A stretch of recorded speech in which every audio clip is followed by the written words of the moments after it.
Good evening दोस्तों, welcome to my YouTube channel UPSC ज्ञान में आपका स्वागत है। ये हमारी 7th क्लास की एनसीईआरटी चल रही है ज्योग्राफी की, जिसमें हमने 7th चैप्टर पहले कर लिया था 7th वाला। अब हमें 8th चैप्टर स्टार्ट करना है। मानव पर्यावरण अन्योन्य क्रिया, उष्णकटिबंधीय एवं उपोष्ण प्रदेश। इसमें एक आपको कहानी के माध्यम से समझाया गया है। रेणुका बहुत उत्साहित थी। उसके चाचा श्रीकांत लगभग 4 महीने बाद आज घर में थे। वह एक वन्यजीव फोटोग्राफर थे तथा बहुत यात्रा करते थे। बहुत छोटी उम्र में ही रेणुका की रुचि वन्यजीव एवं वनों में थी। जब उसके चाचा ने प्रकृति संबंधी पुस्तकों से उसका परिचय कराया, दूर भूस्थल एवं वहाँ रहने वाले लोगों की तस्वीरें हमेशा आकर्षित करती थी। इसी के साथ हमें इसकी कहानी के बारे में इसमें फ़ोटो भी बताए गए हैं कि अलग अलग लोगों के विश्व के विभिन्न भागों के निवासी। उसके बाद हम आगे बढ़ते हैं। रेणुका, इन तस्वीरों में तुम विश्व के विभिन्न भागों के लोगों को देख सकती हो। इनमें कुछ शुष्क रेगिस्तान से, कुछ बर्फीले प्रदेश से एवं कुछ गर्म नम वर्षा वनों से हैं। वे मुझसे कितने अलग दिखते हैं, रेणुका ने कहा। वे देखने में भले ही अलग हो, लेकिन उनके भोजन, कपड़ा, मकान जैसे जीवन की मूलभूत आवश्यकताएं एक समान ही है। श्रीकांत चाचा ने कहा, उनमें के बच्चे भी शायद तुम्हारी तरह ही खेलते हैं, कभी झगड़ते हैं, फिर समझौता कर लेते हैं, गाते हैं, नाचते हैं, घरेलू कार्यों में अपने परिवार की मदद करते हैं, प्रकृति के करीब रहते हैं एवं जीवन की शुरुआत में ही प्रकृति की देखभाल करना सीख जाते हैं। वे मछली पकड़ना एवं वनों से सामग्री एकत्र करना सीख जाते हैं। अगली हेडिंग है अमेजन नदी में जीवन, अमेजन बेसिन में जीवन। अमेजन बेसिन के विषय में जानने से पहले हम मानचित्र देखें। पहले मानचित्र को देख लेते हैं। उष्णकटिबंधीय प्रदेश कर्क रेखा एवं मकर रेखा के मध्य स्थित है। भूमध्य रेखा से 10 डिग्री उत्तर एवं 10 डिग्री दक्षिण के मध्य के भाग को भूमध्य रेखीय प्रदेश कहते हैं। अमेजन नदी इसी प्रदेश से होकर बहती है। ध्यान दें कि पश्चिम में पर्वतों से निकलकर पूर्व में अंध महासागर में कैसे पहुंचती है। ये इसका मैप है। इसमें अमेजन बेसिन के बारे में बताया गया है। दक्षिण अमेरिका, इसमें कोलंबिया है, वेनेजुएला है, गुयाना है, इक्वाडोर, ये सब इसमें बताया गया है। और सहायक नदियाँ या छोटी नदियाँ होती हैं जो मुख्य नदी में मिलती हैं। मुख्य नदी अपनी सहायक नदियों के साथ जिस क्षेत्र में पानी को बहाकर ले जाती है वह उसका बेसिन अथवा जल संग्रहण क्षेत्र कहा जाता है। अमेजन बेसिन विश्व का सबसे बड़ा नदी बेसिन है। इसके बाद है जलवायु। जैसा कि अब आप जानते हैं, अमेजन बेसिन भूमध्य रेखा के आसपास फैला है और पूरे वर्ष यहाँ गर्म एवं नम जलवायु रहती है।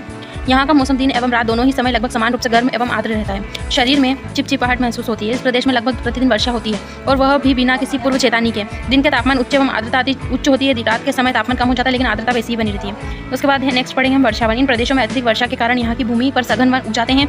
वन इतने सघन होते हैं कि पत्तियों तथा शाखाओं की छत सी बन जाती है, जिसके कारण सूर्य का प्रकाश धरातल में नहीं पहुंच पाता। यहाँ की भूमि प्रकाश रहित एवं नम बनी रहती है। यहाँ केवल वही वनस्पति पनप सकती है जिसमें छाया से बढ़ने की क्षमता हो। परजीवी पौधों के रूप में यहाँ आर्किड एवं ब्रोमीलाइड पैदा होते हैं।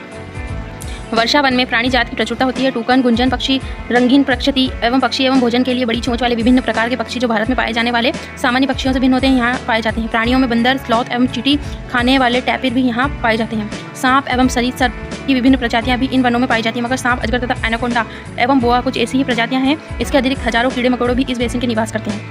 मांस खाने वाले पिरान्या, मत्स्य समेत मछलियों की विभिन्न प्रजातियां भी अमेजन नदी में पाई जाती हैं। इस प्रकार जीवों की विविधता की दृष्टि से यह बेसिन असाधारण रूप से समृद्ध है। ब्रोमीलाइड एक विशेष प्रकार का पौधा है जो अपनी पत्तियों में जल को संचित रखता है। मेंढक जैसे प्राणी इन जल के पॉकेट का उपयोग अंडा देने के लिए करते हैं। उसके बाद हम पढ़ेंगे वर्षावन के निवासी। वर्षावन के निवासी यहाँ के लोग छोटे से क्षेत्र में वन के कुछ वृक्षों को काटकर अपने भोजन के लिए फसल उगाते हैं। यहाँ के पुरुष शिकार करते हैं एवं नदी में मछली पकड़ते हैं, जबकि महिलाएं फसलों का ध्यान रखती हैं। वे मुख्यतः टैपियोका, अनन्नास एवं शकरकंद उगाते हैं। क्योंकि मछलियाँ या शिकार मिलना अनिश्चित होता है, ऐसे में महिला ही अपनी उगाई शाक सब्जियों से अपने परिवार का भरण पोषण करती है। वे कर्तन एवं दहन कृषि पद्धति का प्रयोग करते हैं। अब इसमें एक शब्द आया कर्तन एवं दहन की पद्धति। तो इसमें किसान पहले वृक्षों एवं झाड़ियों को काटकर भूमि साफ करते हैं, फिर उनको जलाया जाता है, जिससे पोषक तत्व मिट्टी में मिल जाते हैं। इसे साफ भूमि पर कुछ वर्षों तक फसल पैदा की जाती है। जमीन के इस टुकड़े के बार बार प्रयोग से मिट्टी में पोषक तत्वों का अभाव हो जाता है, इसलिए इस टुकड़े को छोड़ दिया जाता है। इसके बाद फसल उगाने के लिए किसी दूसरे स्थान पर साफ कर दिया जाता है। इस बीच पुराने खेतों में छोटे छोटे वृक्ष उग जाते हैं। इस प्रकार मिट्टी पुनः उपजाऊ बन जाती है। तब लोग इस भूमि के टुकड़े को पुनः जोत सकते हैं। उसके बाद हमने कहाँ तक देख लिया था, दहन कृषि पद्धति। इनका मुख्य आहार मैनियोक है, जिसे कसावा भी कहते हैं, तथा यह आलू की तरह जमीन के अंदर पैदा होती है। चींटियों की रानी एवं अंडकोश भी खाती हैं। कॉफ़ी, मक्का एवं कोको जैसी नकदी फसल भी यहाँ उगाई जाती है। वर्षावन अत्यधिक मात्रा में घरों के लिए लकड़ी प्रदान करते हैं। कुछ परिवार मधुमक्खी के छत्ते के आकार वाले छप्पर के घरों में रहते हैं, जबकि कुछ लोग मल्लोका कहे जाने वाले बड़े अपार्टमेंट जैसे घरों में रहते हैं, जिनकी छत तीव्र ढलान वाली होती है। अमेजन बेसिन के लोगों का जीवन धीरे धीरे बदल रहा है। पुराने समय में वन के अंदर पहुंचने के लिए नदी मार्ग एकमात्र उपाय था। 1970 में ट्रांस अमेजन महामार्ग बनने से वर्षावन के सभी भागों तक पहुंचना संभव हो गया। अनेक स्थानों पर पहुंचने के लिए हवाई जहाज एवं हेलीकॉप्टर का उपयोग किया जाता है। इस प्रक्रिया के फलस्वरूप वहाँ की मूल आबादी को उस क्षेत्र से बाहर निकलकर नए क्षेत्र में बसना पड़ा, जहाँ वे अपने पौराणिक तरीके की खेती करते हैं। विकास की गतिविधियों के कारण जैविक विविधता वाले वर्षावन धीरे धीरे नष्ट हो रहे हैं। ऐसा अनुमान है कि प्रतिवर्ष अमेजन बेसिन का वर्षावन का बड़ा भाग लुप्त होता जा रहा है। आप देख सकते हैं कि वर्षावनों के लुप्त होने के व्यापक प्रभाव है। वर्षा के कारण मिट्टी की ऊपरी परत बह जाती है एवं सघन वन बंजर भूमि में बदल जाते हैं, जो कि हमें डायग्राम में बताया गया है। उसके बाद हम पढ़ते हैं गंगा ब्रह्मपुत्र बेसिन में जीवन। गंगा तथा ब्रह्मपुत्र की सहायक नदियाँ मिलकर भारतीय उपमहाद्वीप में गंगा ब्रह्मपुत्र बेसिन का निर्माण करती हैं। यह बेसिन उपोष्ण में 10 डिग्री उत्तर से 30 डिग्री उत्तर अक्षांश में मध्य स्थित है। घाघरा, सोन, चंबल, गंडक, कोसी जैसी गंगा की सहायक नदियाँ एवं ब्रह्मपुत्र की सहायक नदियाँ से अपवाहित होती हैं। ये हमें ब्रह्मपुत्र नदी का चित्र बताया गया है। इसके बाद गंगा एवं ब्रह्मपुत्र के मैदान, पर्वत एवं हिमालय के गिरिपात तथा सुंदरबन डेल्टा, और इसे जो हमें मैप में बताया गया है ये गंगा ब्रह्मपुत्र बेसिन, जिसको हमने मैप पर बताया गया है भारत में कहाँ से कहाँ है। इस बेसिन की मुख्य विशेषता है मैदानी क्षेत्र में अनेक चाप झील पाई जाती है। यहाँ की जलवायु मुख्यतः मानसूनी है। मानसून में मध्य जून से मध्य सितंबर के बीच वर्षा होती है। ग्रीष्म ऋतु में गर्मी एवं शीत ऋतु में ठंड होती है।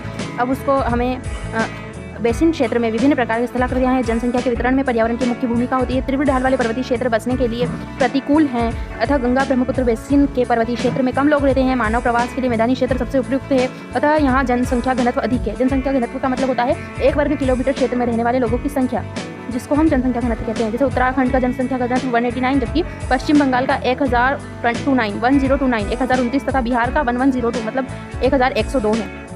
यहाँ की मिट्टी उपजाऊ है। जिन स्थानों पर फसल उगाने के लिए समतल भूमि उपलब्ध है वहाँ के लोगों का मुख्य व्यवसाय कृषि है। धान यहाँ की मुख्य फसल है। चूँकि धान की खेती के लिए पर्याप्त जल की आवश्यकता होती है अतः उसी क्षेत्र में उगाया जाता है जहाँ अधिक वर्षा होती है। यहाँ उगाई जाने वाली अन्य फसलें जैसे गेहूँ, मक्का, ज्वार, चना और बाजरा है। गंगा एवं जूट जैसी नकदी फसलें भी उगाई जाती है। मैदान के कुछ क्षेत्रों में केले के बागान भी देखे जाते हैं। पश्चिम बंगाल एवं असम में चाय के बागान मिलते हैं। बिहार एवं असम के कुछ भागों में सिल्क के कीड़ों का संवर्धन कर सिल्क का उत्पादन किया जाता है। मंद ढलान वाले पर्वतों एवं पहाड़ियों पर वेदिकाओं में फसलें उगाई जाती हैं। विभिन्न भू आकृतियों के अनुसार वनस्पति में भी विभिन्नता पाई जाती है। गंगा ब्रह्मपुत्र के मैदानों में सागवान, साखू एवं पीपल के साथ उष्णकटिबंधीय पर्णपाती पेड़ भी पाए जाते हैं। ब्रह्मपुत्र के मैदानी क्षेत्रों में घने घास के घने झुरमुट पाए जाते हैं। डेल्टा क्षेत्र मैंग्रोव वन से घिरा है। उत्तराखंड, सिक्किम एवं अरुणाचल प्रदेश की ठंडी जलवायु एवं तीव्र ढाल वाले भागों के चीड़, देवदार एवं फर जैसे शंकुधारी पेड़ पाए जाते हैं। बेसिन में विविध प्रकार के वन्यजीव पाए जाते हैं। इसमें हाथी, बाघ, हिरण एवं बंदर आदि सामान्य रूप से पाए जाने वाले जीव हैं। एक सिंग वाला गेंडा ब्रह्मपुत्र के मैदानों में पाया जाता है। डेल्टा क्षेत्र में बंगाल टाइगर, मगर एवं घड़ियाल पाए जाते हैं। नदी के सांप, जल झील एवं बंगाल की खाड़ी प्रचुर मात्रा में जलीय जीव पाए जाते हैं। रोहू, कतला एवं हिल्सा मछलियों की सबसे लोकप्रिय प्रजाति है। मछली एवं चावल इस क्षेत्र में रहने वाले लोगों का मुख्य आहार है। उसके बाद वेदिका कृषि मतलब वेदिकाओं का निर्माण खड़ी ढलानों पर समतल सतह बनाकर कृषि करने के लिए होता है। ढलान को इसलिए हटाया जाता है कि जल का प्रवाह तीव्रता से ना हो। एक केस स्टडी की हुई है। इसमें झील आजीविका का साधन बताया गया है। इसमें गंगा एवं ब्रह्मपुत्र नदी के अलवण जल को एक प्रकार की डॉल्फिन पाई जाती है, जिसे स्थानीय भाषा में सूसू अथवा अंधी डॉल्फिन कहा जाता है। सार्वभौमिक स्वच्छता कवरेज प्राप्त करने एवं स्वच्छता पर ध्यान केंद्रित करने वाले प्रयासों में तेजी लाने के लिए भारत के प्रधानमंत्री ने 2 अक्टूबर 2014 को स्वच्छ भारत मिशन का शुभारंभ किया। गंगा ब्रह्मपुत्र के मैदानों में कई बड़े शहर एवं कस्बे स्थित है। इलाहाबाद, कानपुर, वाराणसी, लखनऊ, पटना एवं कोलकाता जैसे 10 लाख से अधिक आबादी वाले शहर गंगा नदी के तट पर ही स्थित है। इन शहरों तथा यहाँ स्थित उद्योगों का गंदा पानी बहकर नदी में ही जाता है। इससे नदी प्रदूषित होती है। बेसिन में यातायात का सुविकसित तंत्र उपस्थित है। आप देख सकते हैं कि गंगा ब्रह्मपुत्र बेसिन में यातायात के 4 मार्ग सुविकसित है। मैदानी इलाकों के लोग सड़क मार्ग एवं रेल मार्ग द्वारा एक स्थान से दूसरे स्थान तक जाते हैं।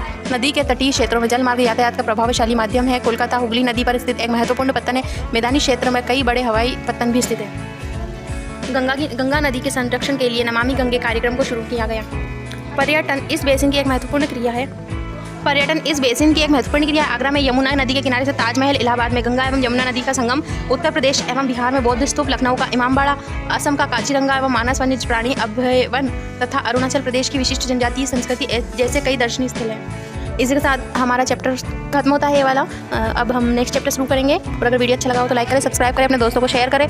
मिलते हैं नेक्स्ट चैप्टर में। तब तक के लिए पढ़ते रहिए, ध्यान रखें अपना। अगर जिसने टेलीग्राम चैनल ज्वाइन नहीं किया है वो ज्वाइन हो जाइए। जिसने पिछली वीडियो नहीं देखी है वो देख लीजिएगा। मिलते हैं नेक्स्ट चैप्टर में, तब तक के लिए बाय।